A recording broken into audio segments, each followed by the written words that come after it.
Diverse Indigenous cultures. In Canada, each reserve, settlement, and community have their own unique cultural practices, beliefs, ceremonies, and languages. While Indigenous cultures have a strong relationship with the land, water, the celestials, and animals, each community may have different housing, food, teachings, and ceremonies. If you learn about one community, it does not mean an adjacent community will follow the same beliefs, or share the same ceremonies, or eat the same foods. As Canada is a large country, the 2021 census shows that we have a population, 41,651,653. Canada is the second largest country in the world after Russia, with approximately 9.9 million square kilometers. We have 10 provinces, 3 territories, and 6 time zones. Languages. While there are more than 50 Indigenous languages in Canada, there are additional dialects spoken depending on the region they are from. One of the first acts of colonization was to claim this land by naming land that already had been named.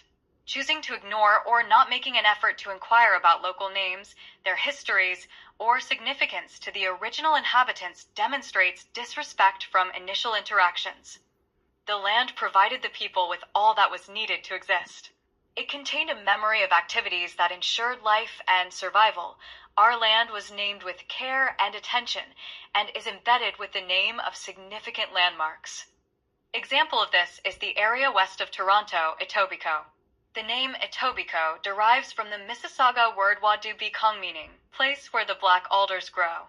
This was how they described the area between Etobicoke Creek and the Humber River.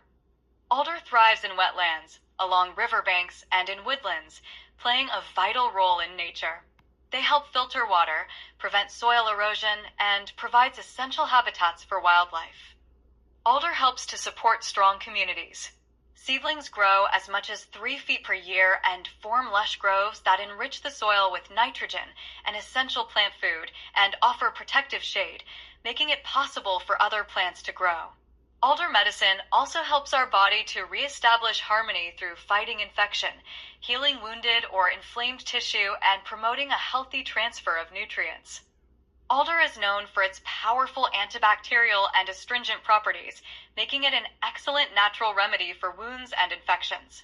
The bark contains tannins and salicylic acid, which help cleanse wounds, reduce swelling, and speed up healing. As an external wash, alder decoction can also be used to kill lice and soothe skin conditions such as scabies and psoriasis. I would like to read a quote by National Chief Perry Belgrade, Little Black Bear First Nation in southern Ontario.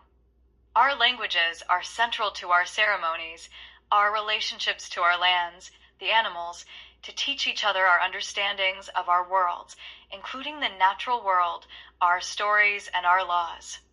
As we travel the map, I would like to point out how languages are displayed. As you look around, you will see that the Indigenous languages will be displayed according to a colored system and varying sizes of speakers. The map also illustrates areas where there are First Nation communities, Métis, and Inuit settlements. The most spoken language groups in Canada include Algonquin languages, Inuit languages, and the Athabascan languages. The Algonquian linguistic group includes a number of languages, including those of the Blackfoot, Cree, Mi'kmaq, Innu, Ojibwe, and Ojibwe. According to the 2021 census, the Algonquian language group was the largest in Canada, with approximately 153,620 speakers. Inuit languages are currently spoken by 40,800 speakers. Inuvialuktun, Inuinnaqtun, and Inuktitut are the 3 main Inuit languages, with 10 main dialect groups in Canada. There are further regional and community dialectal variations too. The blanket term for all these Inuit languages and dialects is Inuktitut. Athabascan languages include more than a dozen languages that are presently spoken throughout Canada. Athabascan language speakers are found throughout the prairies, such as Dean, Dogrib, Slavey Hare, and Carrier were found to be the most spoken languages within the Athabascan language. Beyond Canadian borders, languages such as the Apache languages and Navajo continue to be spoken in the United States. Food. Indigenous people have always been able to directly rely on the land for their food and water to survive. Whereas today in cities and developed areas, we turn to the grocery store that is open 7 days a week. However, living in more rural and isolated communities, this may not be an option. Our people rely on fishing, hunting, and harvesting skills to feed their families and communities. In southern Ontario, we are fortunate to have the Great Lakes and smaller inland lakes and rivers, which offer diverse fishing opportunities. Some of the main local species include salmon, steelhead trout, brown trout, smallmouth bass. Fishing throughout the seasons. Steelhead, spring, April to May, and fall, October to November, during their migration. Brown trout, spring, April to June, in cooler waters, and fall, September to October, during spawning. Smallmouth bass, summer, June to August, when in shallow waters. Salmon, fall, September to November, during their spawning runs. Notable locations for successful fishing: Lake Ontario, especially Port Hope and the Salmon River, Grand River, Lake Erie, Lake Huron. Our relationship with the land tells us where fish will gather and what time of year and where to find the different fish. By spending time on the land through the generations, we have learned how to listen to the land and how to respect the land. We do not take more than what we need, and we respect the life that was sacrificed. One way we demonstrate gratitude to the land is by honoring Creator and the land by offering our most sacred medicine, tobacco, to the land. With fishing, hunting, and agriculture, we do not take more than we need, and any food that we have received, we share with the community. We leave no one hungry as we are all connected. The land has been generous with us, and we are generous to others. Housing.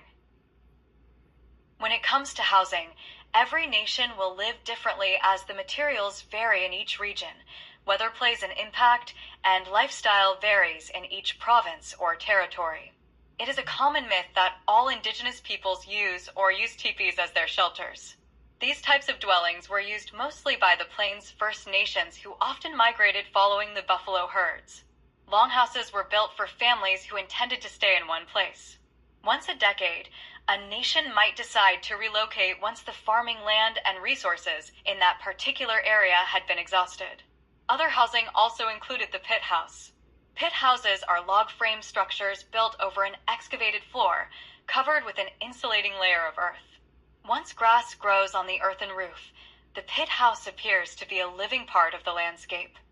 There were significant changes to housing when the land was captured. Laws like the Indian Act and treaties, which defined our identity and our inherent rights, our style of housing changed. While most Indigenous peoples in Canada live in single-family housing, apartments, or townhouses, our traditional dwellings can provide important insight into how we used to live. All materials were free to gather, use, with no chemicals or materials that would cause harm to the land. What really changed for the Indigenous peoples was the arrival of settlers from Norse explorers from Iceland and Scandinavia around 1000 BC, then the arrival of the French in the mid-1500s to early 1600s, and finally the arrival of the British in the 1700s.